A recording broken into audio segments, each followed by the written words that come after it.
नमस्कार दर्शकों, आज मैं आपको सुनाऊंगी धर्मराज जी और सौभाग्य की कहानी। बहुत पुरानी बात है। एक नगर में एक साहूकार रहता था। साहूकार बहुत ही अमीर था, किंतु उसके कोई संतान नहीं थी। उसने कई जप तप किए, दान धर्म के काम किए, पर संतान नहीं हुई। साहूकार बहुत धार्मिक विचारों वाला था। दान पुण्य करता, पूजा पाठ करता। एक बार गुरुजी के कहने पर वह धर्मराज जी का पूजा व्रत किया। धर्मराज जी उससे प्रसन्न हुए और उससे कहे, तुम्हारी तपस्या पर मैंने तुम्हें पुत्र दे दिया, किंतु यह पुत्र केवल 18 वर्ष तक ही जीवित रहेगा। जिस दिन इसकी आयु 18 वर्ष पूरी होगी, उसी दिन आधी रात को इसकी मृत्यु हो जाएगी। साहूकार घबरा कर बोला, प्रभु यह कैसा वरदान दे रहे हैं, ऐसा अनर्थ ना करें। धर्मराज जी बोले, मुझे जो कहना था वह कह दिया, मेरा कहा टाला नहीं जा सकता। कहकर धर्मराज जी अंतर्ध्यान हो गए। साहूकार ने यह बात अपने पत्नी को बताई। उसकी पत्नी ने कहा, कम से कम 18 वर्ष तक तो हम लोग पुत्र सुख पाएंगे, हम निसंतान तो नहीं कहलाएंगे। साहूकार की पत्नी गर्भवती हुई और समय आने पर उसने एक सुंदर बालक को जन्म दिया। उसका पालन पोषण अच्छे से होने लगा। वह बालक 18 वर्ष का होते होते युवक दिखने लगा। साहूकारनी को उसके विवाह का चिंता सताने लगा। साहूकार विवाह का बात टालता रहा। साहूकारनी ने बहुत जिद की। तब साहूकार ने बेटे का विवाह एक अच्छे घर की कन्या से करा दिया। विवाह के बाद सब आनंद से रहने लगे, पर साहूकार को डर लगा रहता।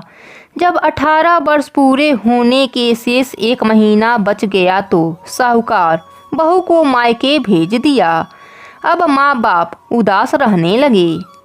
सास बहू को बुलाने का जिद करने लगी। तब साहूकार बहू को लाने चल दिया। बहू को लेकर साहूकार जब घर आ रहा था, तब रास्ते में बैठकर फूट फूट कर रोने लगा, क्योंकि आज अंतिम दिन आ गया था। बहू को समझ में नहीं आ रहा था कि ससुर जी क्यों रो रहे हैं। वह पूछने लगी कि उनको क्या तकलीफ है। तब ससुर ने अंत में बताया कि तेरे पति का आज अंतिम दिन है। धर्मराज जी ने उसे हमें 18 वर्ष तक के ही लिए दिया है। कहते हुए साहूकार रोने लगा। बहू ने कहा, पिताजी आप चिंता मत करिए, सब ठीक हो जाएगा। बहू ने कहा, पिताजी आप मुझे 4 चीज लाकर दे देना, दीपक, गंगा जल, थोड़ा अनाज और एक गाय। साहूकार ने बहू से कहा, यह सब चीजें घर पहुंचते ही मैं तुम्हें लाकर दे दूंगा, और कुछ चाहिए हो तो बता देना। फिर दोनों घर आ गए। शाम होने से पहले साहूकार ने वह सारी चीजें मंगवा दी। बहू ने सास के पैर छूकर आशीर्वाद मांगा और कहा, रात में मेरे कमरे में कोई ना आए। अंधेरा होने पर बहू ने दरवाजे पर दीपक जलाकर रख दिया। रात के पहले पहर में धर्मराज जी के भेजे 2 दूत दरवाजे पर आए। वह अंदर आने लगे। दीपक ने उन्हें रोक दिया। दीपक ने कहा, यहाँ मेरा पहरा है, कोई भीतर नहीं जा सकता। दूत वापस चले गए। धर्मराज जी ने अपने 4 दूत भेजे। अब बहू ने दरवाजे पर जल से भरा कलश रख दिया। ज्यों ही 4 दूत भीतर आने लगे, जल ने उन्हें रोक दिया। चारों दूत वापस लौट गए। अब बहू ने दरवाजे पर अनाज रख दिया। धर्मराज जी ने अब 8 दूत भेजे।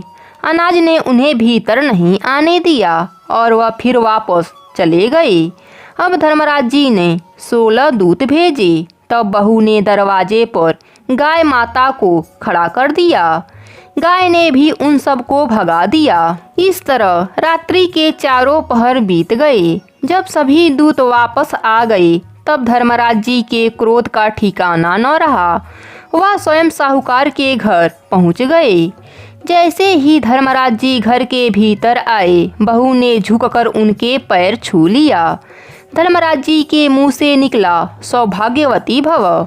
बहू ने कहा, अब आप मेरे पति को ले जा सकते हैं, किंतु मुझे अभी अभी आपने सुहागिन रहने का आशीर्वाद दिया है, इनके बिना मैं सुहागिन कैसे रहूंगी। धर्मराज जी अपने ही वचन से बंध गए थे और वह मुस्कुराए और बोले, तुम बहुत ही चतुर हो, और वह अंतर्ध्यान हो गई। सुबह जब सास ससुर ने बेटे बहू को एक साथ देखा तो वह बहुत प्रसन्न हुए और सबने धर्मराज जी की जयकारा लगाई।